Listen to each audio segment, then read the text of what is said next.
Taille, c'est justement ce qu'on ne pouvait pas filmer. Les caméras, entraînées par manivelle, devaient être placées sur des trépieds en dehors de la tranchée. Et monter sur le parapet, c'était s'exposer à être tué dans les 30 secondes. Ce document authentique, pris par un opérateur allemand, montre un assaut filmé de loin. C'est à peu près tout ce qui existe en images des combats de la Grande Guerre. La guerre finie, les combattants ont été obsédés par l'idée de témoigner. Leurs récits seront à l'origine des reconstitutions du cinéma parlant. Le commandant du bataillon, il rassemble le petit groupe qui était venu pour renverser. Sans premier mot, vous ne savez pas qu'est-ce qu'il nous a dit pour un commandant. Vous êtes venu ici pour crever. Là, sans premier mot. C'était beau, ça. C'était rassurant, ça. Ouais. Vous êtes venu ici pour crever.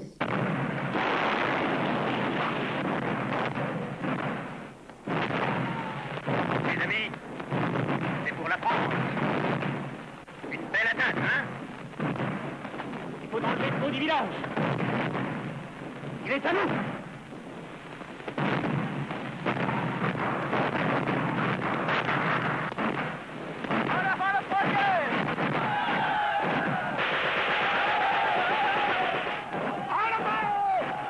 Les scènes du film Les Croix de Bois ont été élaborées à partir de témoignages d'anciens combattants.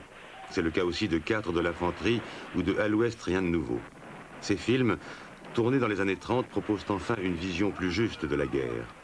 Paradoxalement, c'est la fiction qui traduit ainsi le mieux la réalité.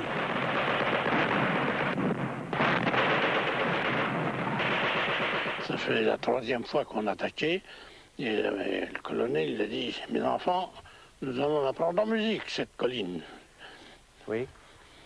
Et ben, ça n'a pas été très joli. Quand ils se sont mis à jouer, ben, les Allemands nous ont répondu en nous envoyant une volée de shrapnel, oui, de fusant qui éclatait à hauteur. Et alors, à ce moment-là, ça a été un peu désemparé. Ma foi, il a fait sonner la charge. Et à ce moment-là, tout le monde s'est ressaisi. Puis j'ai monté, mais alors, c'était le carnage.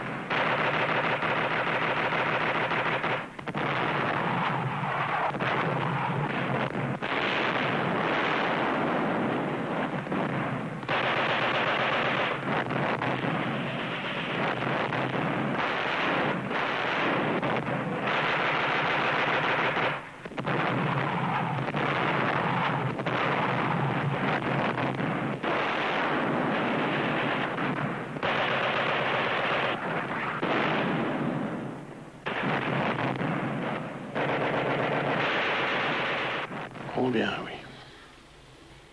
Combien de copains. Si je vous disais que la première fois qu'on s'est trouvé engagé, eh bien, d'après le règlement militaire, le lendemain on faisait l'appel, et alors ceux qu'on connaissait répondaient « mort pour la France ». On ne l'a fait qu'une fois. Une seule fois, parce que ça a traumatisé ces autres, vous savez, ça avait atteint le moral. C'était tellement pénible des gars, des copains, quoi, qui étaient morts. On savait qu'ils étaient morts. On ne verra jamais pendant la guerre les images des morts ou des blessés sur le champ de bataille. Le règlement militaire interdisait de les montrer, tout comme il interdisait aux soldats de posséder des appareils de photos personnels. Ils ne nous verront pas. On va me laisser mourir.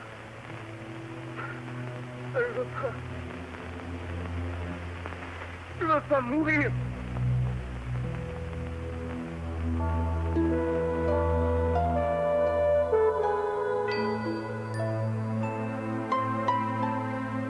Un écart gigantesque apparaît entre le vécu des combattants et ceux de leurs proches ou de leurs familles.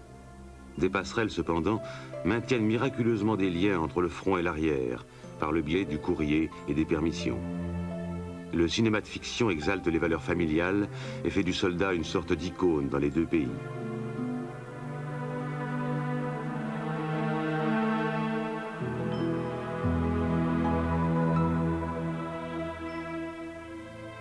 Les films mettant en scène la guerre ne représentent qu'une part infime de la production, et non guère de succès.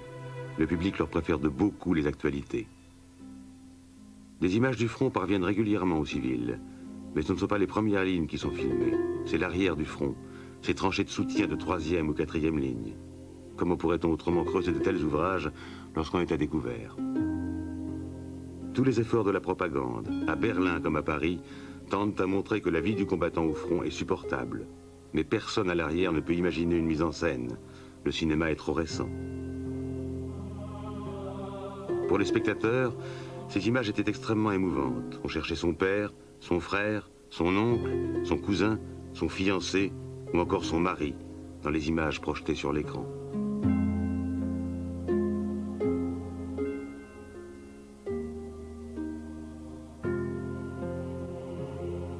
Le public était particulièrement impressionné par le regard des soldats vers la caméra. Il lui semblait que ce regard l'interpellait, le prenait personnellement à témoin. Alors que l'écrit est sujet à suspicion, tout ce qui est image filmée ou fixe apparaît à cette époque comme intrucable. L'image filmée, c'est la réalité. C'est pourquoi aussi les états-majors ont tellement censuré les images du front.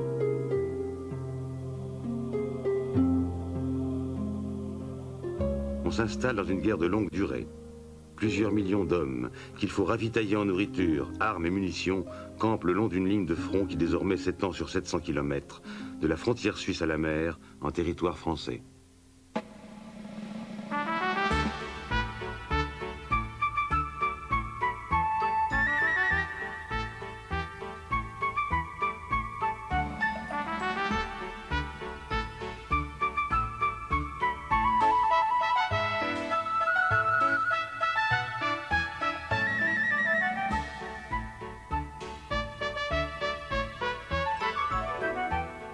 Dans les campements de repos, on ne se reposait pas en réalité. Quand on demande à de vrais soldats de jouer une fausse guerre, ils deviennent de faux soldats.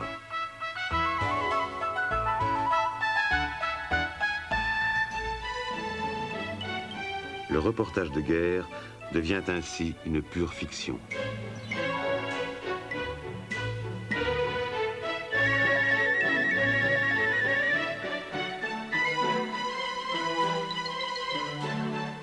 On ne manque pas une occasion de justifier le bien fondé de la guerre. Le bombardement de la cathédrale de Reims par l'artillerie allemande en septembre 1914 inspire ce dessin animé anglais. Le bien et la civilisation sont du côté des Alliés, la barbarie et le mal sont du côté des envahisseurs allemands.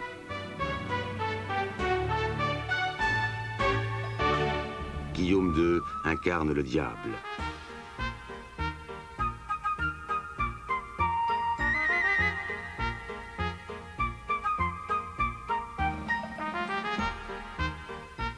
Et Lord Kirchner, le chef de l'armée des volontaires anglais, ne fera qu'une bouchée des Allemands.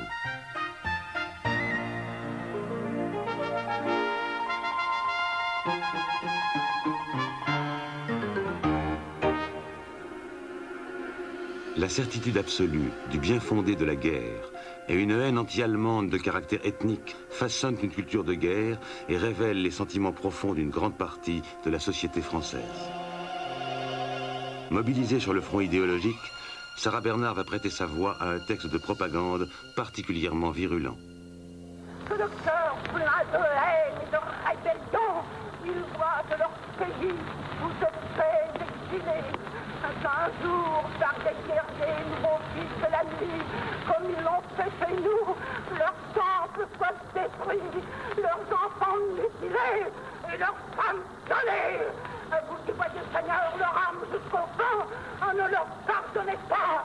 Ils savent ce qu'ils font. Abreuvrez-les de pleurs. Faites rien n'efface l'horreur du crime dont palpite l'univers. Doublez pour eux les maux dont nous avez souffert. Frappez-les, ô Seigneur, d'une main jamais lasse, jusqu'au jour où pour délivrer l'humanité, votre juste vengeance en sa pure équité, du monde jamais abolira leur race. Une fois, j'ai commencé à avoir un doute. On avait fait une fête pour les blessés du lycée. Et alors les raccommodeuses de chaussettes avaient été invitées et nous étions au bas de la scène. Et alors il y avait une actrice très belle qui chantait et à un moment elle s'accrochait au drapeau, elle embrassait le drapeau et puis elle se mettait à genoux. Oh, alors nous étions toutes émues, pleurantes et j'ai pensé que les pauvres blessés derrière devaient être tellement transportés d'admiration et d'amour. Alors je me retourne et je les vois qui font comme ça, qui rigolent, qui n'en pouvaient plus. J'ai commencé à me dire, est-ce qu'il y a adaptation ou inadaptation entre la dame de nous et les blessés? Dans le monde combattant, cette propagande de l'arrière, dont il partageait cependant les valeurs, passait fort mal et était souvent reçue comme une insulte par les soldats. La réalité de la guerre est infiniment plus complexe. Des deux côtés du No Man's Land, les soldats cherchent à diminuer le niveau de violence. Loin des états-majors, on essaie tacitement de limiter la casse. Au Bois-le-Prêtre, à un endroit où le secteur était très tranquille, les tranchées allemandes étaient à 40 mètres des nôtres. Entre les deux tranchées, il y avait des piquets avec un réseau de fils de barbelés très épais. Alors comment pouvait-on planter des poteaux et mettre du fil de fer entre deux tranchées ennemies? Ben, fallait bien qu'il y ait accord. Eh bien oui, il y avait accord. La nuit, on sortait des tranchées, on faisait signe avec un mouchoir blanc, on sortait des tranchées, les Allemands sortaient des leurs, et on se tenait les poteaux, on tapait dessus, on enfonçait les poteaux, on mettait des fils de fer barbelés, et même on échangeait entre les Allemands et nous des boules de pain, on leur donnait du pain et eux ils nous donnaient du tabac. Voilà la guerre. The sun will shine, Mary. The moon will... Le courant pacifiste des années 30 transformera le sens de ces fraternisations en message d'espoir d'un monde utopique où les peuples renoncent à la guerre. Victor Trivas avait réalisé un film dans lequel des combattants allemands, anglais, français, réunis dans le No Man's Land, s'associaient pour faire en quelque sorte la guerre à la guerre.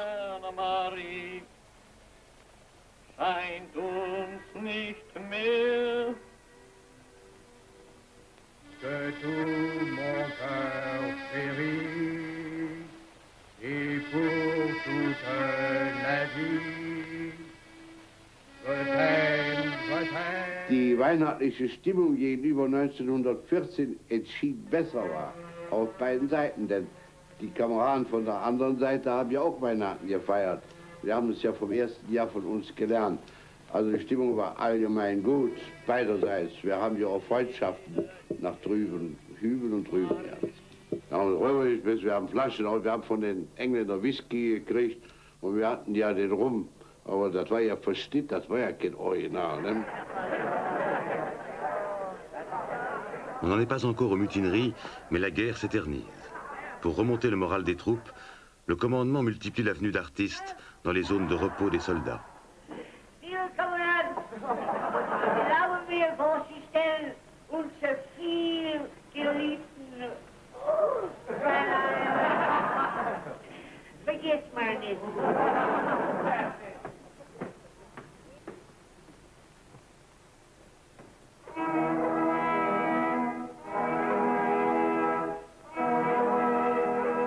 Les mains des petites femmes sont admirables et toutes semblables à des oiseaux. Elles agitent leurs doigts mignons et frêles comme les ailes de passereaux. La fille ne menotte ou piquote quand elle se coiffe aussi en faisant comme ceci. Leurs gestes sont toujours jolis quand elle joue de l'éventail. Le commandement se complaît à mettre en valeur la manière dont on s'occupe des loisirs du soldat. Compte tenu de leur souffrance affective et sexuelle, les soldats sont fascinés par tout ce qui vient de l'arrière, en particulier par les femmes. Ils se prêtent volontiers au jeu de la caméra. Je le proclame, les mains de femme sont les bijoux dont je suis fou. En même temps, les combattants ressentent une sorte d'exaspération envers ces gens de l'arrière, envers ces chanteurs et ces cocottes qui viennent se faire filmer ou photographier. Constamment chaperonnés par les officiers, les artistes ne rendent compte de rien. Pour être crédible, le théâtre, un fumigène symbolisera une explosion d'obus destinée à impressionner le public de l'arrière.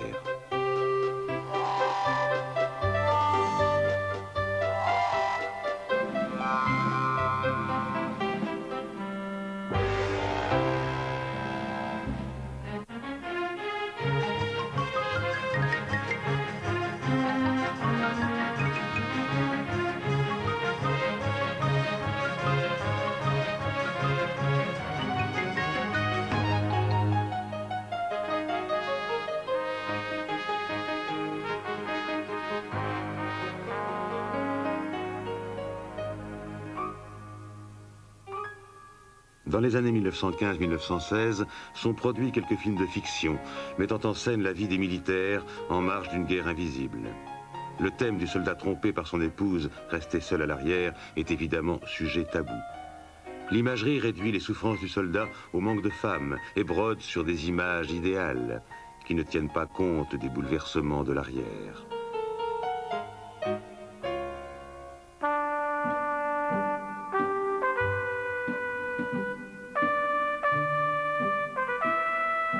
Les femmes conducteurs de tramway.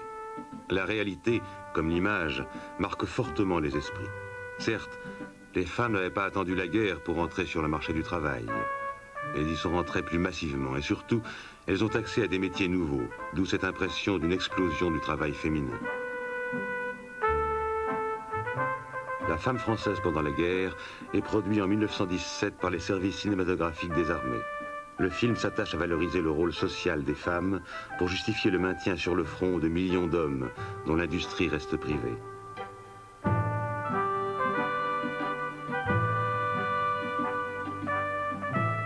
En 1918, en plus des emplois traditionnellement féminins en usine, l'industrie de l'armement emploiera en France près de 430 000 femmes à des tâches en général peu qualifiées.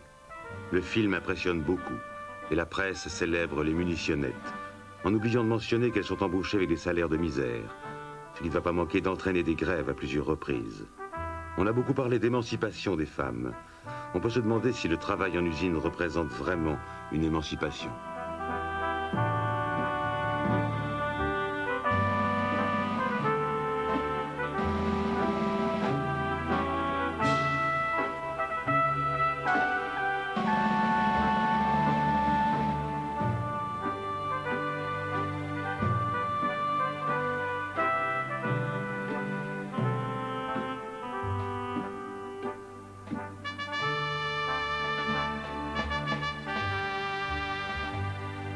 Pour financer l'effort de guerre, en Allemagne comme en France, les gouvernements font marcher les planches à billets et organisent l'inflation. On a recours à des souscriptions volontaires. Dans les deux pays, l'argument clé est la souffrance du soldat, formidable instrument de culpabilisation pour tous ceux qui ne montent pas au front.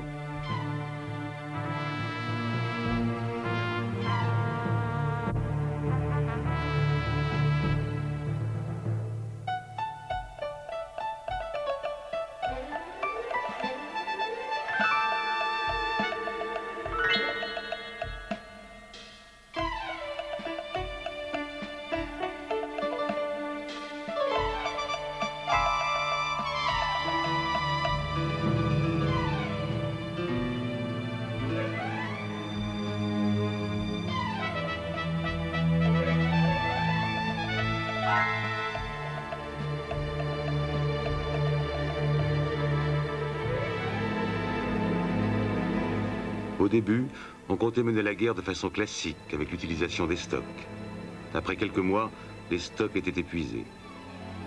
Dès la fin de 1914, la production et la consommation des armements, sur des distances de front immenses, font accaparer tous les moyens de production des puissances européennes.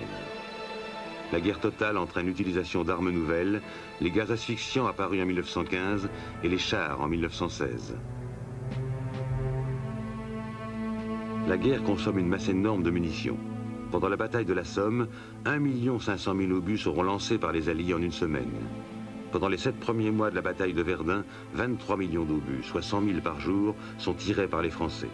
Avec la modernisation et la mécanisation de la machine de guerre, les moyens de destruction font un bond technologique. on n'est pas peu fier de montrer les images du 400 mm, le calibre nécessaire pour écraser les réseaux de barbelés avant l'assaut. Avec la guerre industrielle, le nombre des pièces d'artillerie disponibles est devenu plus important que le nombre des hommes engagés.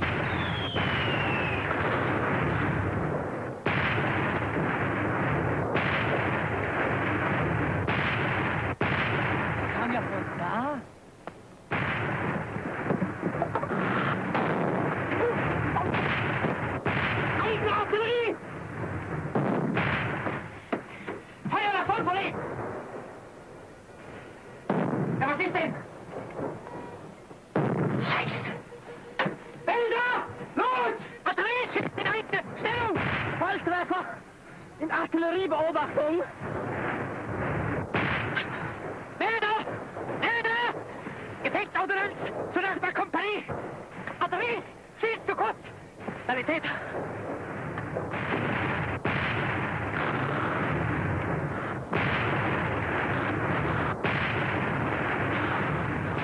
Wir kommen nun ran an den Fuß des Steilhangs und die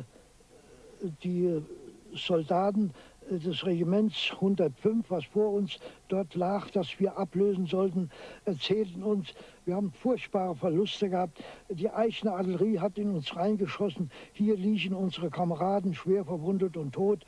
Und nun wünschen wir euch viel Glück hier für euer weiteres Unternehmen. Ces témoignages avaient peu de chance de se faire entendre. En revanche, les Allemands ont tenu à montrer la guerre des tranchées dans des reconstitutions faites avec minutie. Le but était de faire passer le message que l'armée allemande était en train de gagner la guerre et qu'il lui suffirait d'accumuler plus de moyens pour remporter la victoire. Dans la réalité, les bombardements labourent le terrain sur une bande de 8 ou 9 kilomètres et transforment le champ de bataille en cimetière. Da reinkamen, eerst op Splottenbach. Dus de Bach konden we bescherming maar daarin niet. Nachher lagen da so viele Toten drin, dass man über den Bach laufen konnte, ohne damit Wasser kam. So viele Toten lagen in dem Bach. Zum Beispiel, wenn es dunkel war, nicht? Dann in der Nervosität. Da lagen Pferde, die lagen 6, 7 Wochen da, nicht? Die waren ja völlig in Verwesung. Da habe ich immer meinen Kopf in so einem toten Pferd gesteckt. Da hatte ich Bataillonsmeldung da. Und so, ja, sagte, wie sehen Sie aus, Kerl? Sagte für mich. Ja, sag ich, wie sehen Sie aus? Ich habe einen toten Pferd gesteckt, sagen, nicht? Machen Sie, dass er rauskommt, das wollen mich nicht da haben. Da steckt das so viel, da kann ich auch nicht vergessen. Machen Sie, dass er rauskommt, sagt er für mich. Corporal Timnon! Yes, sir? What is that damnable odor? Out there, sir. This fat Hun came stumbling through the fog. Some bloke lost his head and popped him off. The stink ain't half so bad when they're close to the ground, sir, but he's got himself hung up on the wire. Bad for morale. Extremely bad. He's a Bavarian, sir. They always smell worse. Yes, they do, don't they? Not so bad as Hindus, though, or Welshmen. When it's nice and quiet, sir, we keep on trying to shoot him down, but he hangs on pretty good. You will take a detail out tonight, Corporal, and bury him. Oh, but it's kind of busy out there, sir, even at night. And don't forget, Corporal, death has a dignity all its own. And you will say a few words of prayer over the remains? Yes.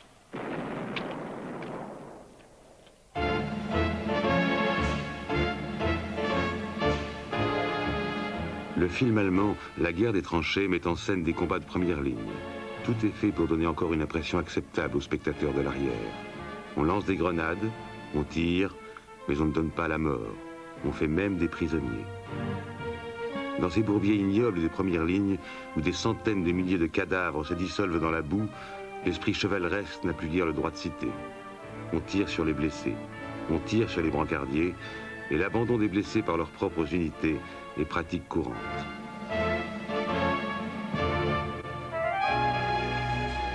Dans un assaut, on n'approche pas si près des mitrailleuses, avec des groupes aussi compacts, avec d'aussi belles lignes. À cette distance, cela fait très longtemps que tout le monde devrait être mort. Ce type d'image donne une vision plutôt aseptisée du champ de bataille. La mise en scène de la violence est tellement insuffisante qu'elle n'a rien à voir avec la réalité. Nous sommes tombés sur des mitrailleuses qui nous ont arrêtés net et tiré toute la journée. On ne pouvait pas seulement lever la tête, on creuserait son trou. Et aussitôt que le trou était creusé, ou qu'on nous voyait remuer, les balles de mitrailleuses pointaient devant le nez. Il a fallu faire le mort toute la journée. Beaucoup de blessés, et les blessés qui essayaient de repartir vers l'arrière étaient tués sur place. C'était tellement émouvant que nous avons eu 1800 hommes hors de combat en un quart d'heure. Le plus terrible pour moi, c'est de passer la nuit au milieu de ses camarades, mourants, blessés, les cris, « Maman, à boire, j'ai soif, achevez-moi » et la pluie qui tombait aussi. J'y pense très souvent, c'est même gravé dans ma mémoire. Souvent j'en rêve, même encore actuellement au bout de 50 ans.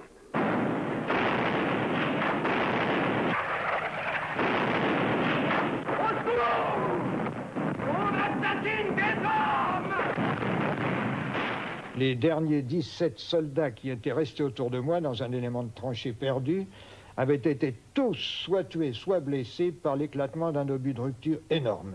Et je n'ai pu qu'aller rendre compte à mon chef de bataillon, lui disant « À votre disposition, je suis tout seul ». Miraculeusement, j'étais le seul indemne. Eh bien, dans cette immense détresse, sans que j'ai rien voulu provoquer, c'est un peu, vous savez, qu'on raconte des agonisants, qu'ils revoient passer les images de leur vie, eh bien, spontanément, j'ai revu des images de mon pays, de mon terroir, la vallée de la Loire, un étang, la plaine de Beauce, sous un crépuscule d'été.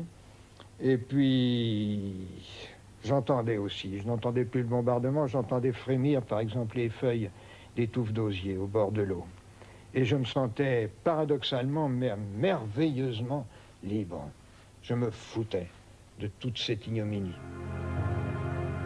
En novembre 1917, Clémenceau arrive au pouvoir, avec un programme de guerre à outrance et de chasse aux défaitistes. La France est au fond du trou. Toutes les offensives se sont épuisées à coups de centaines de milliers de morts et ont provoqué des mutineries. La guerre industrielle paralyse toute initiative stratégique. Le front principal est immobilisé. Dès le début de la guerre, Hindenburg, avec des troupes pourtant inférieures en nombre, avait écrasé l'armée russe et reconquis la Prusse orientale. En 1917, il est sacré sauveur du territoire. Les actualités allemandes lui rendent un hommage grandiose à l'occasion de ses 70 ans.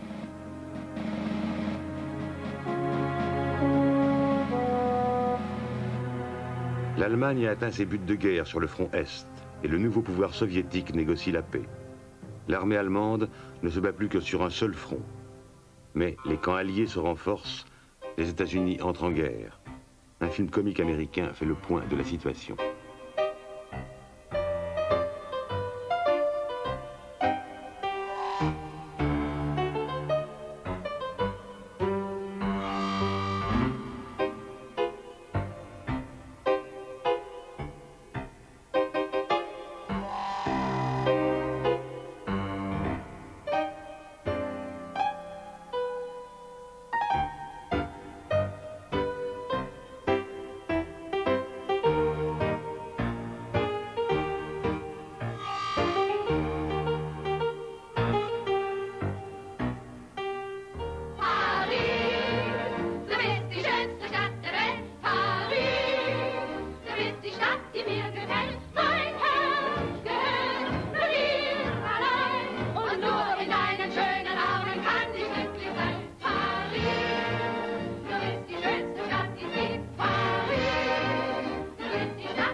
Réalisé en 1937 sous contrôle nazi, ce film met en scène les fantasmes allemands du gai Paris. Il reprend aussi un argument de la propagande de 1914. Comment la France, qui ose critiquer la barbarie allemande, peut-elle prétendre porter le flambeau de la civilisation alors qu'elle enrôle des troupes noires africaines dénoncées ici comme primitives?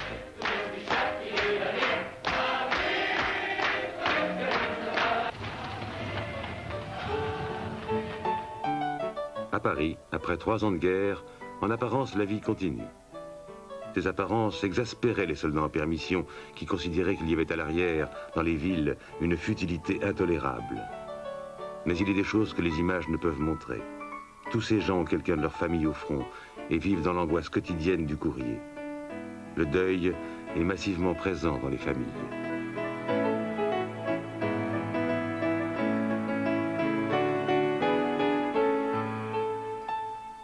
En revanche, ce qui est visible, c'est une petite révolution qui s'est produite dans la mode féminine. Les femmes se coupent les cheveux et les jupes raccourcissent. Vie active oblige. Les permissionnaires, qui étaient restés de longs mois sur le front, coupés de tout, sont stupéfaits de cet événement qui symbolise à leurs yeux plus qu'un changement de mode, un changement d'époque. À Berlin, les comédies d'Ernst Lubitsch rencontrent un succès croissant. Il incarne dans un de ses films un arriviste cynique et rusé, symbole d'un nouveau type de réussite sociale, le nouveau riche, le profiteur de guerre. Le phénomène est international, mais dans une Allemagne asphyxiée par le blocus maritime, il est très mal vécu. Les tentatives de moralisation, comme celle d'interdire le tango, sont vite abandonnées. Il faut bien des distractions pour soutenir le moral des populations. En effet, la pénurie et la disette s'installent dans les grandes villes. L'état-major a choisi de sacrifier les populations civiles à l'approvisionnement du front.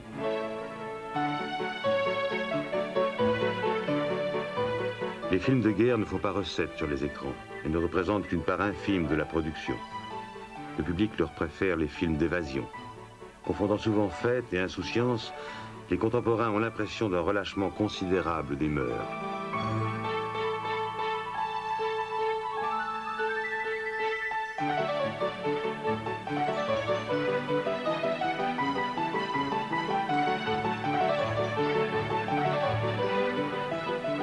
Avec la désorganisation complète du marché intérieur, la société allemande se fragmente.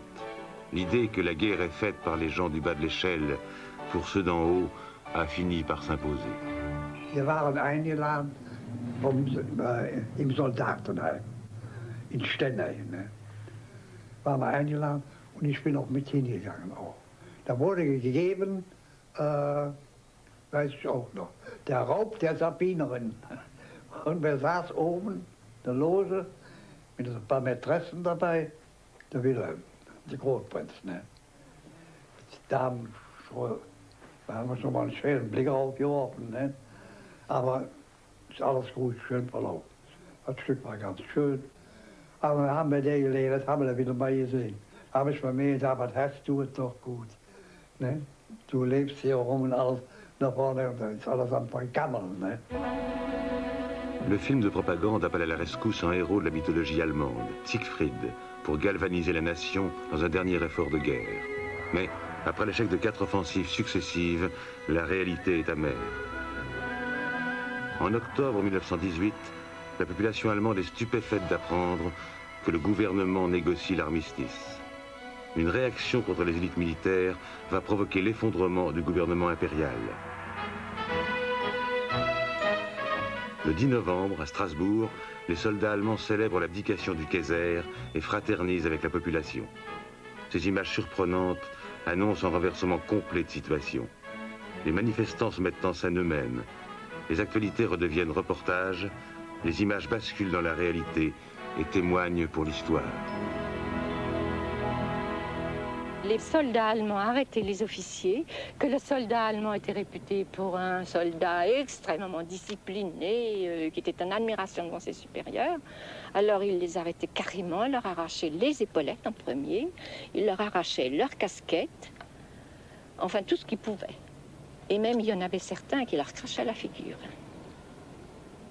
Et les officiers ne disaient rien, ils acceptaient, ils étaient blêmes, ils étaient blancs et...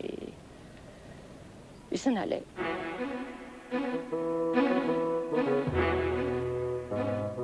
À Munich, dès le 7 novembre 1918, le roi de Bavière avait abdiqué. La foule et la troupe en armes, organisées en comités de soldats, investissent les bâtiments publics, occupent la rue et proclament la République. Ces images d'actualité font penser fortement au début de la révolution russe. Derrière les apparences d'une révolution socialiste, parallèlement aux conseils ouvriers, une administration républicaine se met progressivement en place écartant du pouvoir l'aristocratie militaire et l'administration impériale. Tout avait commencé quelques jours plus tôt dans le port de Kiel, où la flotte allemande était restée clouée durant toute la guerre. L'amirauté avait décidé un baroud d'honneur contre la flotte anglaise. Cette opération suicide est rejetée par les marins qui se mutinent, tandis qu'un conseil d'ouvriers prend le contrôle du port.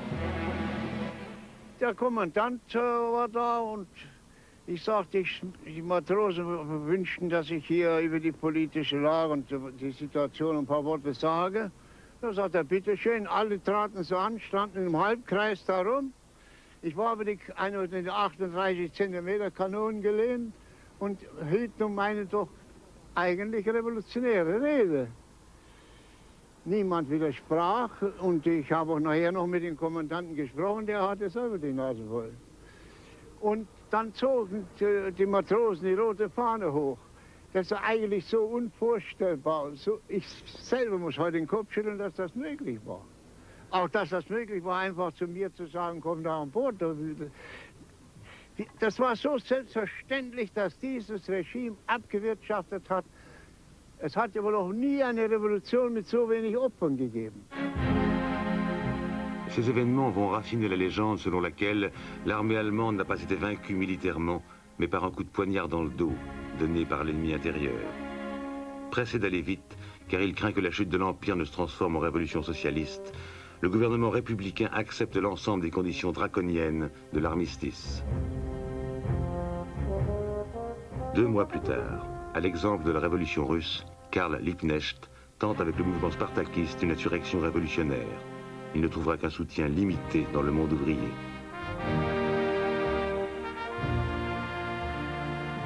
Le gouvernement social-démocrate, pour réprimer l'insurrection, va faire appel à l'armée régulière et au corps franc. Ces unités de soldats s'étaient constituées autour de chefs qui n'avaient pas accepté la défaite. Ils vont continuer leur guerre contre l'ennemi intérieur. Une fois encore, il s'agit d'une mise en scène, celle du retour à l'ordre. L'insurrection spartakiste sera écrasée dans le sang.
J'ose à peine vous dire que quand j'ai entendu les cloches de l'armistice en 18, une de mes premières pensées a été quel bonheur, le livre de Proust va enfin pouvoir paraître sans second volume que j'attendais depuis 4 ans. Ça a quelque chose d'un peu monstrueux. Toutes ces années pendant lesquelles on a refoulé tout ce que l'on portait en soi, et brusquement, on a la permission de tout dire, de tout écrire, et puis, que voulez-vous, on était vainqueurs.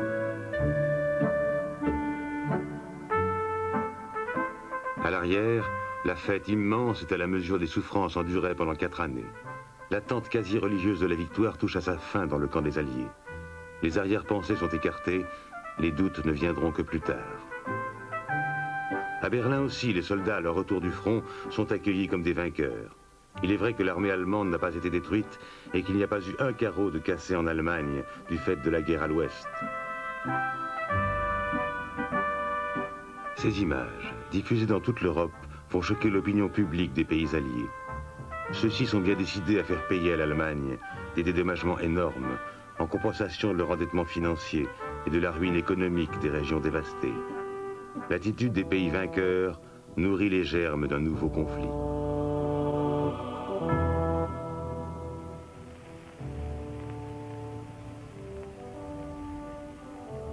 « 9 millions de morts, 21 millions de blessés dans toute l'Europe.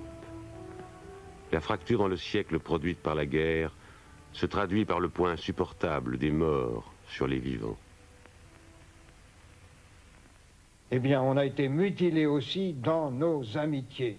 Et c'est ça qui est inexpiable. Un homme de 30 ans, quand il se retourne sur sa route, il doit voir autour de lui des images de compagnons et de compagnons vivants. Eh bien, nous, à 30 ans, quand nous nous retournions, nous ne voyons plus que des fantômes, nous ne voyons plus que des jeunes morts. Et cela, c'est un par-delà.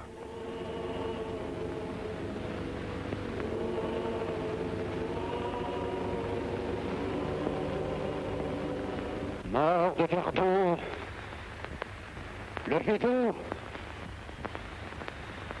je vous appelle.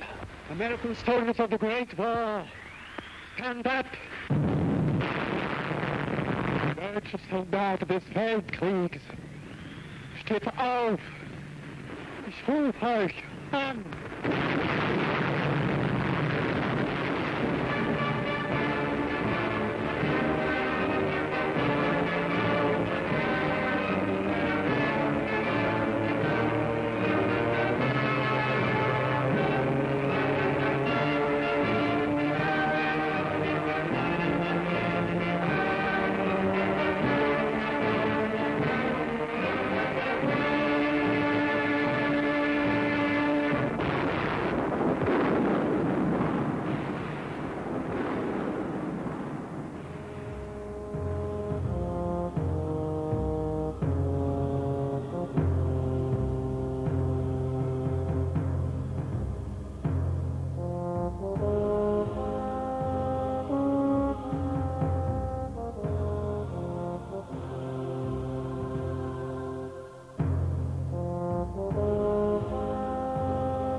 Ce matin, le canon tonne continuellement. Ständig Kanonendonner. Ein Fräulein hat mir eben eine Mandarine gegeben, die ich köstlich fand. Habe ständig Durst. Aujourd'hui, je souffre moins. J'ai toujours soif. Voilà, nous venons de voir un document très fort. Je crois qu'on en voit peu d'aussi fort. Et tout de suite, je vais vous demander, puisque j'avais annoncé ce passage, qu'est-ce que vous pensez de cette intervention, cette grande déclaration de Sarah Bernhardt, je ne sais pas de qui est le texte, sûrement pas d'elle, où on l'entend lancer, égorger leurs enfants, violer leurs femmes. Évidemment, moi j'ai tout de suite pensé à la Marseillaise qui m'a toujours choqué, parce que c'est qu'un sang qu'un pur, n'est-ce pas, abreuve nos sillons. Ça m'a l'air d'être du même genre. Est-ce que c'était quelque chose d'habituel? Est-ce que... Oui, alors allez-y, Stéphane Audouin-Rousseau. Oui, je crois que ce qui caractérise finalement ce texte de Sarah Bernhardt, qui est effectivement très violent, c'est qu'il est banal. Il est parfaitement représentatif d'une forme de culture de guerre à la française, qui est particulièrement violente, et dont le degré de haine vis-à-vis des Allemands et exacerbée par la guerre, sur un fond, bien entendu, d'hostilité datant de l'avant-guerre, mais qui est radicalisée par la situation de guerre et la situation de défense du territoire national. En ce sens, ça n'a rien d'un texte exceptionnel. Moi, je suis... Oui, Gerd, comment Je crois cependant que c'est une formulation extrême. Stéphane a raison dans son observation, mais moi je ne connais aucun autre exemple où dans une guerre on lance un appel pour violer les femmes de l'ennemi. Ceci est quand même contraire à l'esprit même du combat dans une civilisation. En revanche, un argument très fréquent qui a été utilisé à l'excès en France, ce sont les fameuses atrocités allemandes. Ce que l'on attribue aux Allemands qu'ils auraient commis en Belgique et dans le nord de la France. Ils auraient violé les femmes françaises, coupé les mains aux enfants, les égorgé. Il y a une propagande très intensive en ce sens. Mais je dois dire que cette formulation très extrême de Sarah Bernhardt, c'est le seul exemple que j'en ai rencontré. Il y a quand même dans la presse pour enfants, dans la guerre de 14, des poèmes qui appellent au massacre total des Allemands après la victoire, femmes et enfants compris. Ce sont des appels au génocide. Et c'est dans la presse pour enfants. Alors, ce que je voudrais savoir, c'est si c'est une spécialité horrible française ou est-ce qu'en Allemagne, il y a eu des exemples d'atrocités verbales? Sicherlich gibt es in Deutschland bien sûr. Il y a eu en Allemagne aussi des atrocités verbales, quel que soit le sens exact de ce terme. Mais le film nous montre également des exemples d'une propagande vraiment excessive.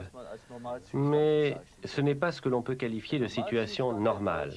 La situation normale de la propagande allemande consiste à montrer sans cesse que nous nous sommes contentés de nous défendre contre l'anglais au singulier et aussi contre son allié français. Au fond, c'est une propagande beaucoup plus anti-anglaise qu'anti-française. Et des exemples de ce type, moi je n'en ai pas vu. Les Russes. Oui, ça c'est clair.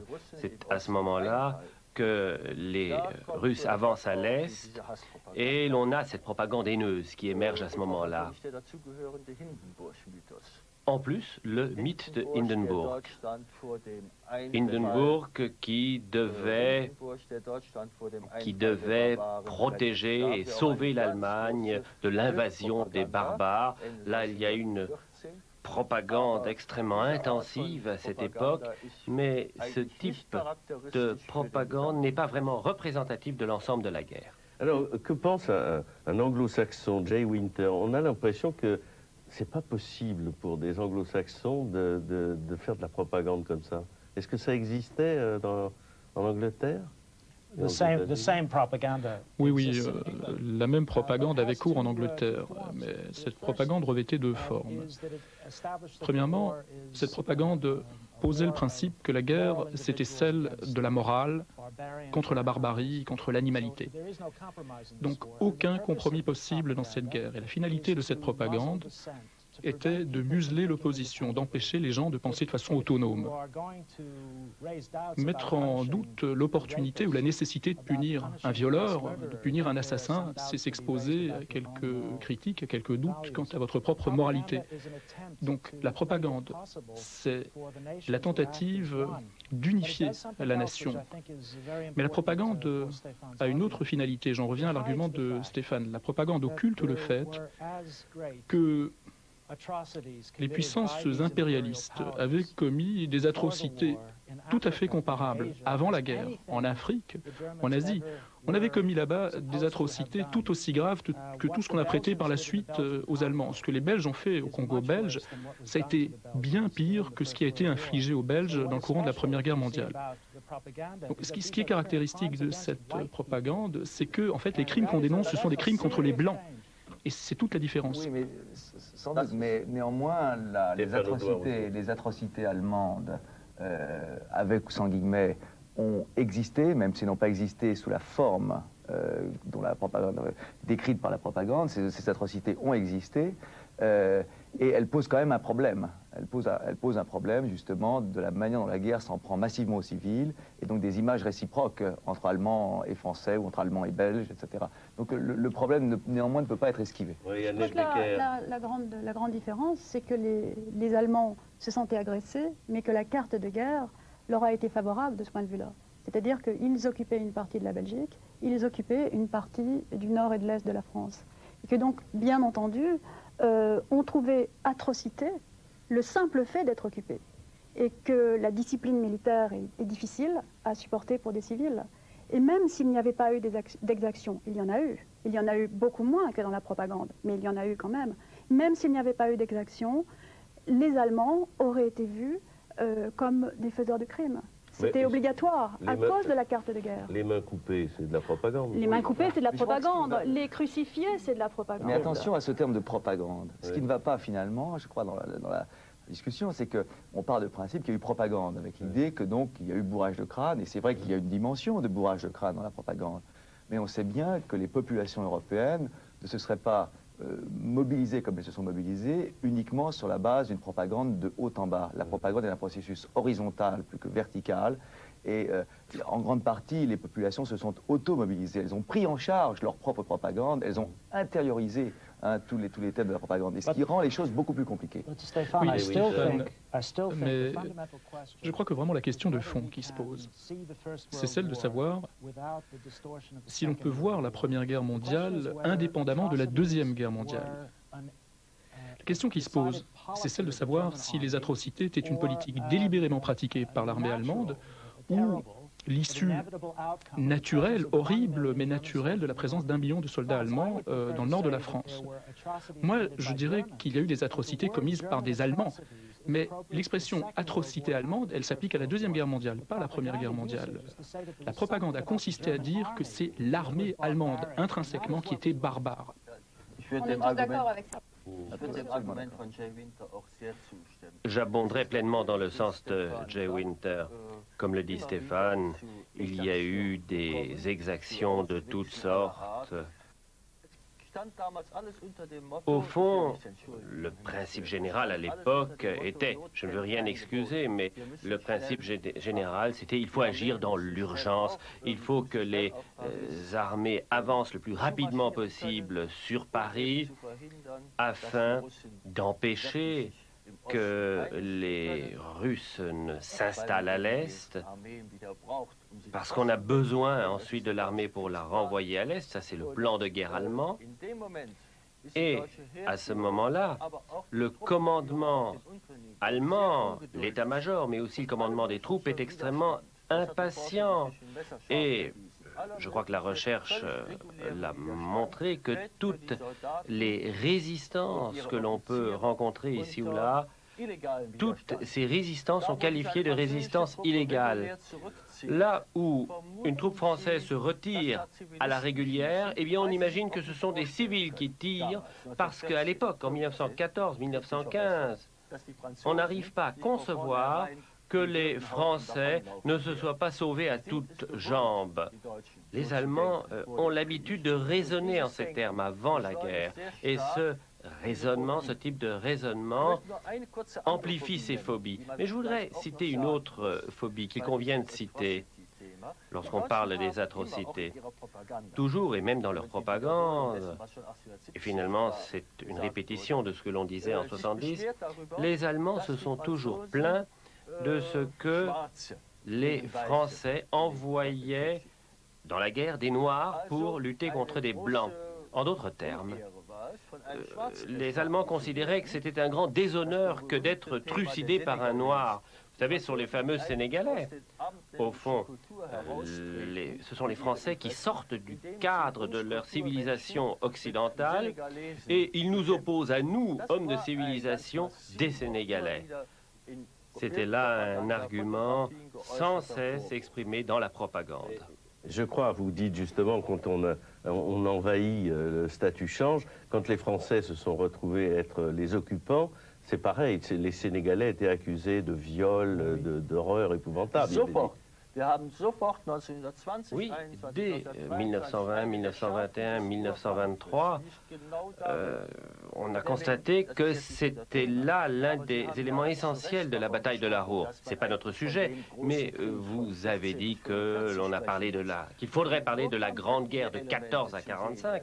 C'est dans la bataille de la Ruhr où nous aurions des éléments permettant de voir, avec les recherches d'Alan Kramer, comment ce thème des atrocités a été transposé directement de la guerre dans le monde civil et la façon dont laquelle la guerre entre Allemands et Français continue sur la Ruhr. Oui, il y a un autre niveau à aborder, c'est le langage de la haine, ce langage de la haine que vous avez abordé. Dès le mois de décembre 1914, les Français avaient eu 400 000 tués. Ça avait été la campagne militaire la plus meurtrière de l'histoire, en 4 mois. Alors, imaginez, comment expliquer aux gens du commun un tel carnage? Un tel carnage, ça devait s'expliquer par la présence d'un assassin, d'un meurtrier. Et ce meurtrier, il fallait le punir de façon violente. Et je crois que cette tuerie de la Première Guerre mondiale a débouché sur un langage excessif de la haine que nous n'avons peut-être pas toujours bien perçu, parce que de nombreuses personnes qui ont écrit pendant la Première Guerre mondiale ont été des gens très humanistes. Genevois, par exemple, de grands esprits. Mais il me paraît, par moments, regrettable, encore que compréhensible, que la réaction des gens du commun qui avaient perdu leur père ou leur frère haïssent ceux qui sont responsables. Nous parlerons tout à l'heure, après le film de Kubrick, de cet effroyable carnage qui tient peut-être à l'imbécilité des généraux qui envoyaient nos troupes avec des pantalons Garance au devant des mitrailleuses qui étaient des armes nouvelles auxquelles on n'avait pas songé. On pourrait dire la même chose d'ailleurs. Même un peu simpliste. C'est vrai. Oui, parce que, en fait, bien entendu, les erreurs des généraux ont été massives. Mais n'oubliez pas une chose, je crois, c'est que personne n'avait réussi à penser la guerre totale avant la guerre totale. C'est plus facile pour nous de le dire aujourd'hui. Le problème, ça a été aussi pour le commandement de penser la guerre totale. Qui n'est pas réussi à la penser, c'est vrai, mais personne ne l'avait pensé. Oui, enfin, le commandement en 1939 a fait les mêmes erreurs, puisque en face des tanks allemands, on n'avait rien prévu et que nous avions encore l'artillerie à cheval et puis des pigeons voyageurs, oui, mais alors qu'ils avaient des téléphones. En matière, disons, de conduite de la bataille, les erreurs sont dans tous les camps en 1914, et pas seulement sur le camp français. Oui, Stéphane, mais il faut poser la question de la manière suivante. La lecture que je fais des Sentiers de la Gloire est la suivante. Ça se passe en 1917. Les soldats connaissent déjà la guerre. La question est la suivante. Après Verdun, après 10 mois de la pire bataille de la Première Guerre mondiale, comment un général aurait-il pu raisonnablement imaginer qu'il serait justifié du point de vue stratégique d'attaquer le front, le chemin des Dames? C'est ça qui est à la base de l'idée de Kubrick. Ce n'est pas qu'on ne pouvait pas penser la guerre. En 1917, la guerre était là, Verdun était bien là. Néanmoins, on a attaqué. Est-ce que ce n'est pas ça qui justifie la démarche de Kubrick? Oui, alors ça, le film de Kubrick, nous allons y venir dans un instant, mais je voudrais encore vous poser une ou deux questions. Il y a quelque chose qui, moi, qui suis un très mauvais élève en histoire, j'ignorais presque pas complètement, mais presque, c'est l'importance de cette révolution de 1918, c'est-à-dire la crosse en l'air des soldats allemands, dont nous avons vu des témoignages à l'image. Alors, est-ce que il n'y a pas eu là quelque chose qu'on a caché aux Français? C'est-à-dire que les Français voulaient être victorieux, ils avaient gagné avec les armes, et donc on a sous-estimé complètement en France le fait qu'il y a eu une volonté de cesser la guerre chez les soldats, peut-être plus fort en Allemagne qu'en France. Ça, je crois que nous l'ignorions. Ça ne vous surprend peut-être, mais... À partir de ces images, je ne voudrais pas tirer des conclusions excessives sur l'état d'esprit des soldats allemands. D'une façon générale, on peut dire, je crois, que tous les soldats, ou la plupart des soldats, de part et d'autre, étaient ravis d'apprendre que la guerre était terminée. Et nous avons quantité de sources qui montrent l'ampleur de la joie. Mais c'est autre... Moi, j'ai cru comprendre dans ce film que c'est pas parce que l'armistice a été demandé qu'on voit ces images, c'est parce qu'il y a eu ces images de révolte que l'armistice a été demandé, non? Mais l'armée allemande ne s'écroule pas sous la révolte. Vous avez vu des images effectivement de la mutinerie de Kiel, mais l'armée de terre allemande, l'infanterie allemande résiste jusqu'au bout. Et je peux vous dire que les soldats alliés Nous avons très peu d'images, en tout cas très peu d'images animées de cette époque. Et naturellement, ceux qui font aujourd'hui le montage de ces documents sont obligés d'utiliser le peu de pellicules qu'ils ont, mais on ne peut pas affirmer que l'armée allemande se soit réjouie de la mutinerie de Kiel. D'une part, ils n'en savaient pas grand-chose, et d'autre part, il y a quantité d'indices selon lesquels ceci a été vraiment honni, rejeté, ce type de désordre, d'émeute. Cela n'était pas jugé comme une façon raisonnable. Ces Allemands étaient plus anarches que leur réputation germanique. Oui, peut-être qu'il faudrait revenir sur un point pour y insister. Les officiers de l'armée allemande nous disent que le soldat allemand savait qu'il ne gagnerait pas la guerre, mais qu'il ne pensait pas qu'il l'avait perdue, cette guerre. C'est la différence décisive. En effet, on entend sans cesse le reproche en disant que l'on aurait pu se retirer tranquillement. On ne peut pas imaginer la fin de la guerre en imaginant les Allemands jetant leur casque en l'air, se réjouissant des émeutes de Kiel. Ouais.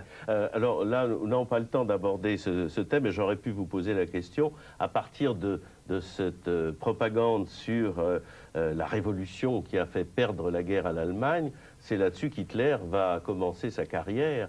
Et ça sera la Deuxième Guerre mondiale qui naîtra de ces slogans. Hein. Mais ça, nous n'avons plus tellement le temps.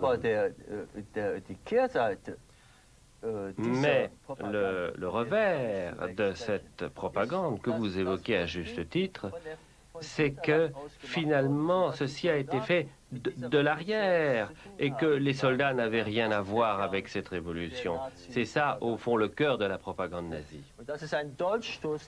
Et ça, c'est un coup de poignard de la patrie dans le dos des troupes victorieuses. Alors, oui, un mot, parce que je voudrais présenter le film. Très brièvement, c'est que tous les hommes qui ont préparé la Deuxième Guerre mondiale, ou qui ne l'ont pas voulu, avaient fait la Grande Guerre où on avait subi les désastres.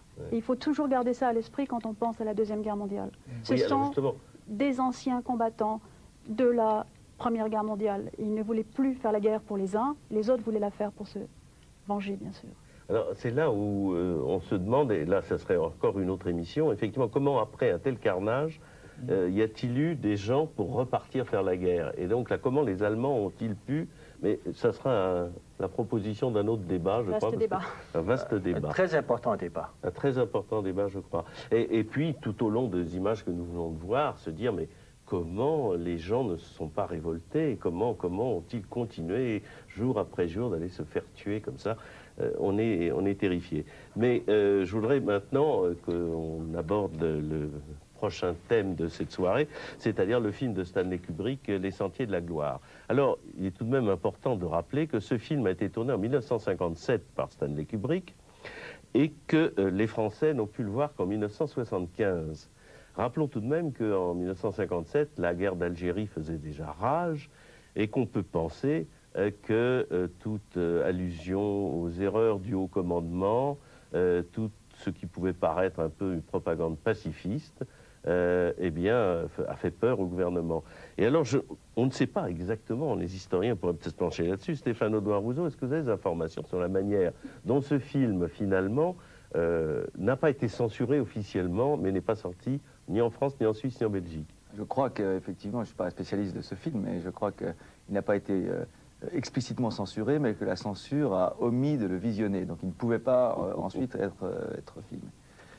Mais le livre également dont le film est sorti a également été saisi par la police française. Alors ça, c'est une information que j'ignorais, qui me paraît importante, parce qu'on nous dit officiellement, il n'y a pas eu de censure, en tout cas c'est ce que j'ai lu dans le Figaro de 75, pas eu de censure, ils ont simplement eu peur de présenter le film à la censure, c'est la faute du distributeur. Mais si le livre a été saisi, il n'y a plus d'innocence. Un de mes étudiants à l'université de Picardie, un étudiant qui a repris les études après sa retraite, travaille au ministère de l'Intérieur, a fait partie, j'ai ce témoignage direct, il a fait partie donc des gens qui ont saisi ce livre, et il m'en a proposé d'ailleurs un exemplaire, parce que comme tout bon censeur, eh bien, il a récupéré une partie du matériel qu'il avait saisi. Et il a fait ensuite de très bons travaux sur la Première Guerre mondiale. Alors, il y a tout de même un autre détail qu'il faut remarquer, c'est que ce film, qui est passé 6 fois à la télévision allemande, n'est passé qu'une seule fois à la télévision française,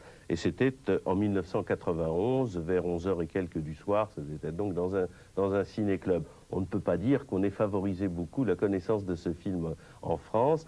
Je crois que ça paraît évident, nos téléspectateurs vont s'en apercevoir. Il est encore difficile dans la France d'aujourd'hui de critiquer nos généraux. Et ce film est évidemment très sévère pour les généraux. Alors, je crois tout de même qu'à l'Historial, nous avons vraiment beaucoup fait pour que ceci soit beaucoup plus facile dans la France d'aujourd'hui.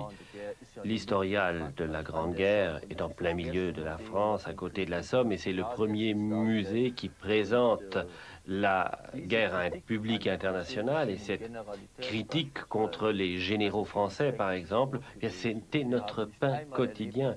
Et jamais nous avons vu un quelconque officiel nous dire « ne franchissez pas telle limite ». Là, les choses ont quand même changé depuis 10 ans, peut-être.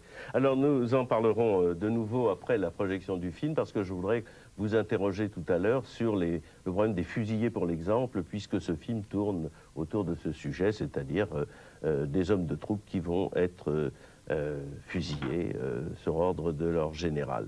Et puis bien d'autres questions d'ailleurs à poser autour de ce film. Voilà, nous allons voir maintenant Ces Sentiers de la Gloire de Stanley Kubrick.